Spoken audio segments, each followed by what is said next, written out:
नमः शिवाय, हर हर महादेव, श्री शिवाय नमस्तुभ्यम। सोमवार वाले दिन अगर अष्टमी भी करे और उस दिन अगर आज पत्र राजवान शिव को समर्पित कर दिए का व्यक्ति की जो सोचा जिस रामनाथ जिस मनमान से के लिए बेलपाई चना का दिया उसकी वो कामना अपना माप का 3 महीने में हो मत और सुंदर है, ध्यान रखिएगा। अभी अगर मौका लगे सोमवार की अष्टमी पड़ जाए, क्या पड़ जाए सोमवार की, जम के बोलो जरा, अष्टमी, या तो सोमवार की अष्टमी पड़ जाए या हर महीने शिवरात्रि आती है, हर महीने आती है, या तो सोमवार की अष्टमी पड़ जाए या फिर सोमवार की शिवरात्रि पड़ जाए, हर महीने प्रयास करना कहीं से देसी गाय का दूध मिल जाए, थोड़ा सा दूध देसी गाय का मिल, थोड़ा सा देसी गाय का थोड़ा सा दूध अगर प्राप्त हो जाए, बेलपत्री के पत्ते से दूध कटोरी में लेकर मात्र बेलपत्री के पत्ते से एक एक बूंद अगर दूध आप एक बूंद अगर ज्यादा ना मिला हो, 1 चम्मच भी अगर आपको दूध देसी गाय का मिल गया हो और सोमवार की अष्टमी पड़ जाए या सोमवार की जम के बोलो शिवरात्रि पड़ जाए, उसमें केवल अगर देसी गाय का दूध मिल जाए, जर्सी गाय का नहीं हो, देसी गाय का अगर दूध मिल जाए बेलपत्री के पत्ते से, तुम्हारे घर के अंदर अगर शिवलिंग है या मंदिर में शिवलिंग है या तुम्हारे नजदीक में कोई शिवलिंग है, उस पर बूंद बूंद एक एक बूंद अगर शिवलिंग पर दूध समर्पित कर रहे हो, श्री शिवाय नमस्तुभ्यम, नमः शिवाय या सदाक्षर मंत्र ओम नमः शिवाय या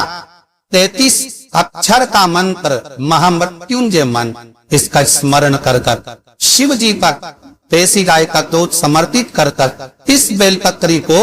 अशोक सुंदरी वाली जगह पर अगर आप समर्पित कर देते हैं, फिर आप जिस भी चीज के लिए अप्लाई करें, मेरा देवाधिदेव महादेव आपका हाथ पकड़ कर खींच कर आगे बढ़ा।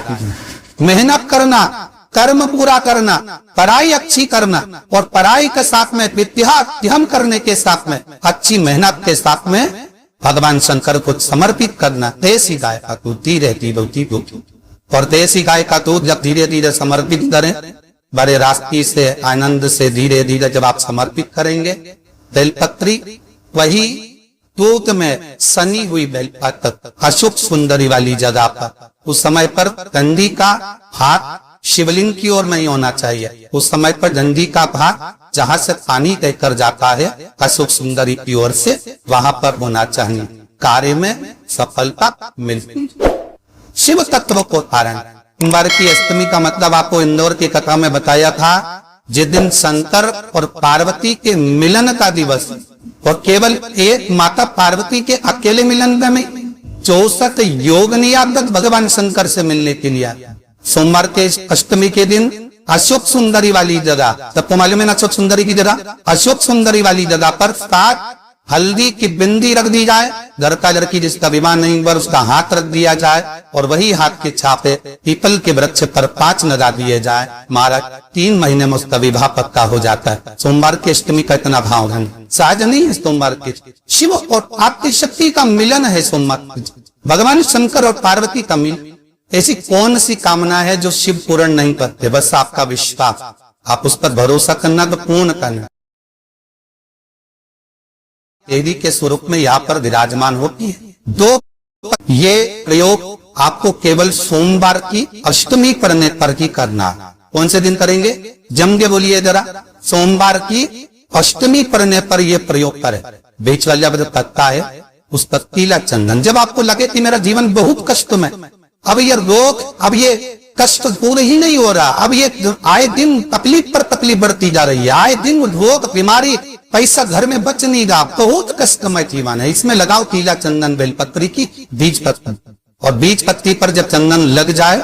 लगने के बाद में ये दोनों पत्ती पर लाल चंदन लगा लीजिए। इन दोनों पत्ती के बीच में जो डंडी का भाग होता है, आपको कहा था, आपको स्मरण में होगा शायद, हमने जब बेलपत्री की महत्वता बताई थी तो उस बेलपत्री की महत्वता में कहा था ब्रह्मा विष्णु महेश ये 3 है,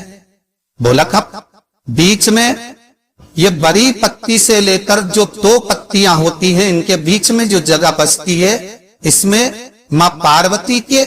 64 योगनिया माँ पार्वती अपनी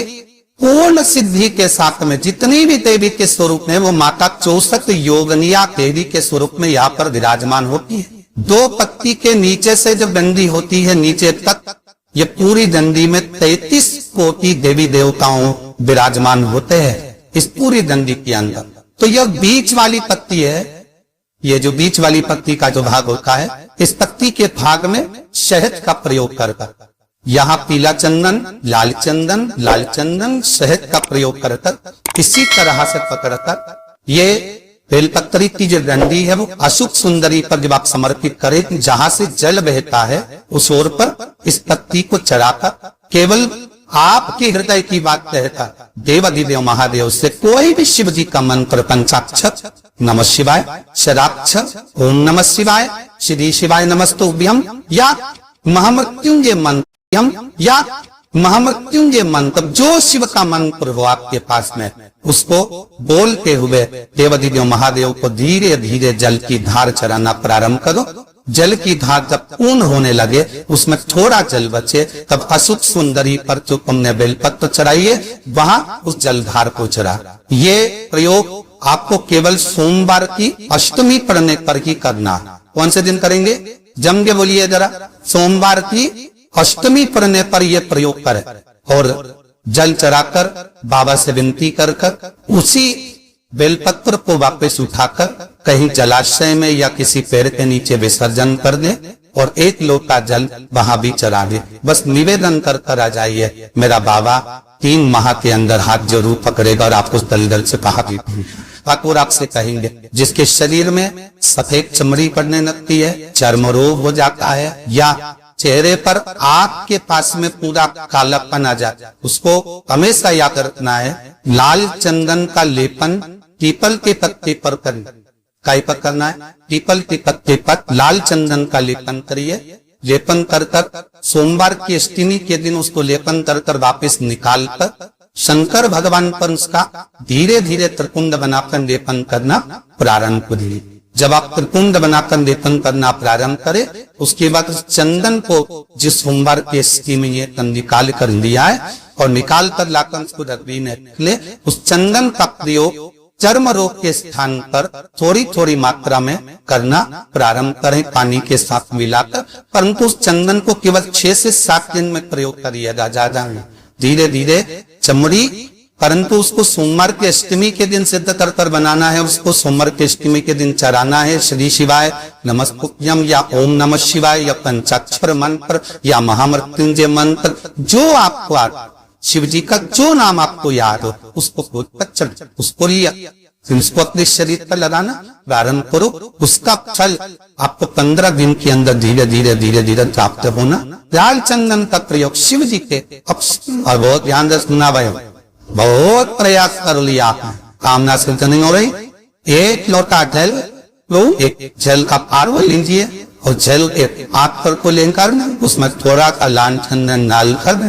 लकड़ी की वृक्ष के नीचे और देवाधिदेव महादेव को चढ़ाना प्रारंभ कर दीजिए। उसके बाद में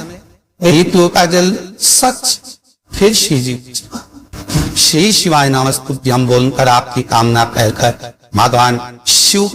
भगोरेश्वर महादेव का नाम लेकर आप चढ़ाना प्रारंभ करिए। बाबा आपका कार्य 3 महीने के अंदर पूर्ण कर। एक बात बहुत अच्छे से ध्यान करिए, अगर आपको लग रहा है कि थोड़ी सी संपदा की कमी हो रही है, कोई काम नहीं बन रहा, पैसा नहीं आ रहा, या व्यापार नहीं चल रहा, या घर में पैसे नहीं रह रहे, या लक्ष्मी का आवा नहीं हो पा रहा है, लक्ष्मी नहीं आता, लक्ष्मी का प्रभाव कम पड़ पा रहा, तो एक ले लिया जल के पात्र के साथ बेलपत्र हाथ हथेली कर जल का पात्र उस हथेली के ऊपर घर से ही चारों तरफ भ्रमण कराकर अपने घर के अंदर कुंद वैष्णव महादेव का नाम लेकर जो शिवालय का जय शंकर जी का मंदिर पास वहां पर है, अपने तारीफ स्मरण कर वो बेलपत्र शिव जी पर समर्पित कर वहीं से थोड़ा सा जन कर लेकर आए और घर में उज्जैल का चारों तरफ चिता दे